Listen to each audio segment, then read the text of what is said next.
आया हूँ आपको ये बताना है। पहले तो मेरा क्वेश्चन है, आप सब यहाँ पर काम करते हैं? सबसे पुराना कौन है? आप सबसे पुराने हो। कितने साल हो गए? 16 ईयर। मालिक का नाम याद है? हाँ जी सर। क्या है? संजय नागपाल। संजय नागपाल। आपको तनख्वाह कौन देता है? हमारे माई बाप ही है सर। संजय नागपाल जी देते बिल्कुल हैं। सर। नया कौन है? सबसे नया कौन है? सबसे पहले आप हो। आपका नाम? अमरजोत सर। आपको मालिक का नाम याद है? हाँ जी। क्या है? संजय नागपाल। तनख्वाह कौन देता है? संजय हाँ नागपाल। जी सर। सभी मानते हैं इस बात को? बिल्कुल सर। किसी को इतराज हो तो सभी झूठ बोल रहे हैं। वो आपको तनख्वाह नहीं देते हैं। तनख्वाह आपको दे रहा है जो आपकी चीजों को खरीद रहा है। समझ गए? बिल्कुल सर। जिसको भगवान कहा गया है, ग्राहक है ना, ग्राहक को भगवान कहा गया। क्यों कहा गया है? क्योंकि ग्राहक की जेब से जो पैसे निकलते हैं ना, बिल्कुल सर। वो हम लोगों के पेट में जाते हैं, हमारे बच्चों के पेट में जाते हैं। बिल्कुल सर। हमारे मोबाइल फोन के खर्चे कौन दे रहा है? ग्राहक। ग्राहक दे रहा है। संजय नागपाल जी नहीं दे रहे हैं। तो ग्राहक तो भगवान है। बिल्कुल सर। तो भगवान के मंदिर में संजय नागपाल एंड शुभ, ये दोनों सिर्फ पुजारी हैं। इनका तो काम है प्रसाद बांटना। तो खुश किसको करना है बताओ, इनको या उस भगवान को? उस भगवान को। समझ गए हर कोई? तो जो भी आपकी ड्यूटी लगी है ना काम में, जो भी ड्यूटी लगी है, आप मशीन पे हो, आप पैकिंग पे हो, आप अकाउंट्स में हो, आप सेल्स में हो, आप गार्ड हो, हर किसी की अपनी ड्यूटी है।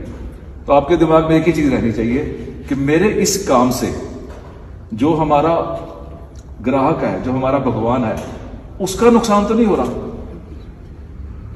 अगर डिलीवरी लेट होगी तो नुकसान तो उसका हुआ ना। अगर पैकिंग गलत होगी नुकसान उसका हुआ। अगर कुछ गलत चला गया, अंदर पार्ट गलत चला गया और उसके 10 दिन बेकार हो गए, तो नाराज कौन हुआ? भगवान नाराज हुआ।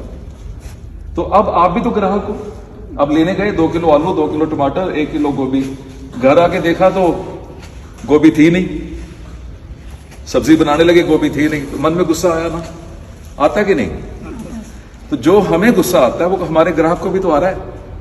जब कोई पार्ट कम निकलेगा, गलत पैकिंग होगी, कहीं स्क्रैच होगा।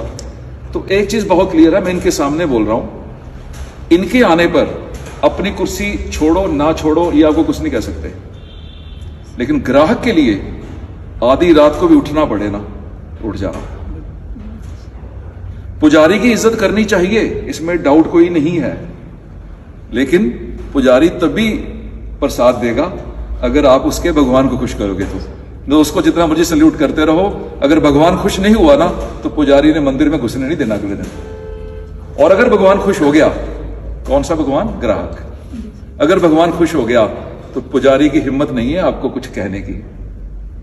आपकी मर्जी के पैसे देगा। ये सब चीजें मानते हो ना? तो आज मुझे मौका मिला है आप लोगों के साथ बात करने का, तो ऊपर वाले की भी कृपा है और संजय जी, शुभ जी का भी बहुत बहुत धन्यवाद है कि उन्होंने मुझे मौका दिया है। हम स्पीकर हैं, हमें तो बोलने का मौका चाहिए। और अगर हमारे 2 शब्द किसी के काम आ सकते हैं तो वो भी ऊपर वाले की कृपा है। तो बस आज से उसी भगवान के लिए काम करना है। वही आपके बच्चों को कुछ दे रहा है, वही आपके परिवार को दे रहा है, वही आपके हस्बैंड, आपकी वाइफ, आपके पेरेंट्स के लिए कुछ दे रहा है।